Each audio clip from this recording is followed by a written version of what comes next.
नेता जो रामजी लाल सुमन नाम के बताए जाते हैं, उन्होंने राणा सांगा का नाम लेते हुए कहा कि वो गद्दार थे और वो ऐसा कहते हैं कि इब्राहिम लोदी को पराजित करने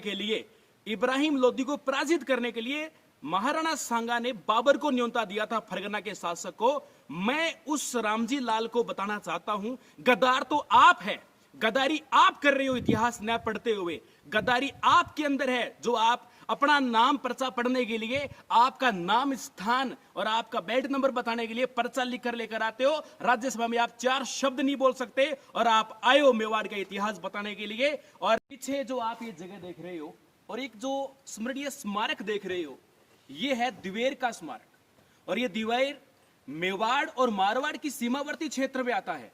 और ये जो दिवेर आप देख रहे हो, इसे मेवाड़ का मैराथन कहा जाता है। आप सबको बता दूं कि महाराणा प्रताप का जीवन 57 साल का था।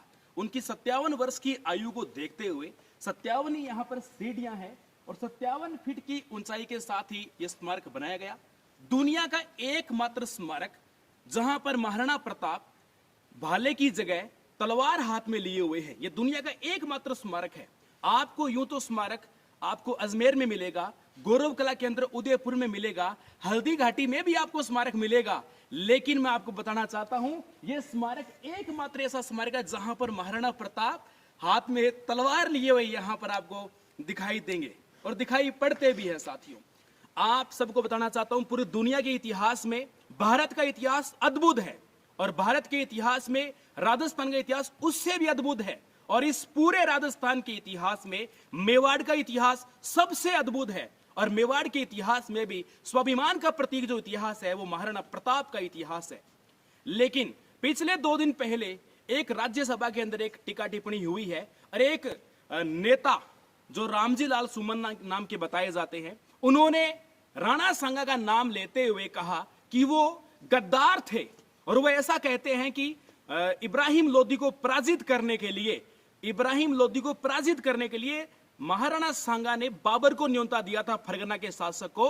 मैं उस रामजी लाल को बताना चाहता हूं, गद्दार तो आप है, गद्दारी आप कर रहे हो इतिहास न पढ़ते हुए, गद्दारी आपके अंदर है, जो आप अपना नाम पर्चा पढ़ने के लिए, आपका नाम स्थान और आपका बेड नंबर बताने के लिए पर्चा लिख कर लेकर आते हो। राज्यसभा में आप 4 शब्द नहीं बोल सकते और आप आए हो मेवाड़ का इतिहास बताने के लिए और आप राणा सांगा का इतिहास बताने चले हो। गद्दार तो आप हो।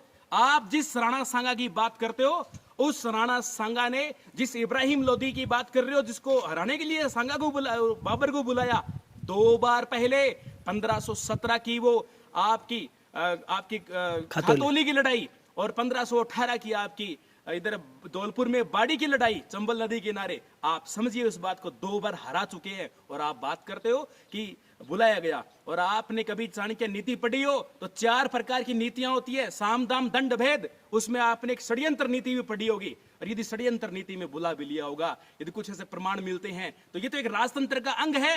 और आप राजनीति में हो और आपको राजतंत्र की नीतियां नहीं पता, पॉलिसीज का आपको नॉलेज नहीं है। मैं देखने वाले तमाम दर्शकों से, देखने वाले तमाम मैं मेरे विद्यार्थियों से भी कहना चाहूंगा, ऐसे भ्रष्ट लोगों का, ऐसे अज्ञानी लोगों का हमें बहिष्कार करना चाहिए और खुल के विरोध करना चाहिए। और मैं भी कड़े शब्दों के साथ इस व्यक्ति की निंदा करता हूं, जिसको इतिहास का जिसको पता नहीं है और वो चले हैं महाराणा सांगा का इतिहास बताने। और आप लोग भी समझिए, आज ये इतिहास के ऊपर उंगली उठा रहे हैं। आज महाराणा प्रताप यदि महानता का परचम पूरे दुनिया में लहरा रहे हैं तो वो राणा सांगा के पोते हैं। राणा सांगा आज दुनिया में नहीं होते, वो स्वाभिमान की ज्वाला आपके हृदय में नहीं जगाते, तो ये हमारा प्रताप भी हमारे नहीं होते, क्योंकि वो रियल पोते आप समझ सकते हो महाराणा प्रताप के पिताजी उदय सिंह और उदय सिंह के पिताजी आप समझ सकते हो महाराणा संग्राम सिंह प्रथम अर्थात राणा सांगा है। तो हम लोगों को ये ऐसी मुहिम कुछ नहीं है, लेकिन गलत करने वाले, इतिहास के साथ खिलवाड़ करने वाले ऐसे भ्रष्ट नेताओं का हमें खुलकर विरोध करना है।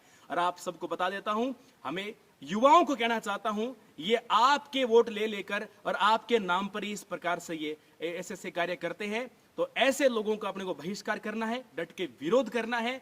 और इसी के साथ अपने शब्दों को मैं अपनी वाणी को विराम देता हूं। जय हिंद, जय भारत।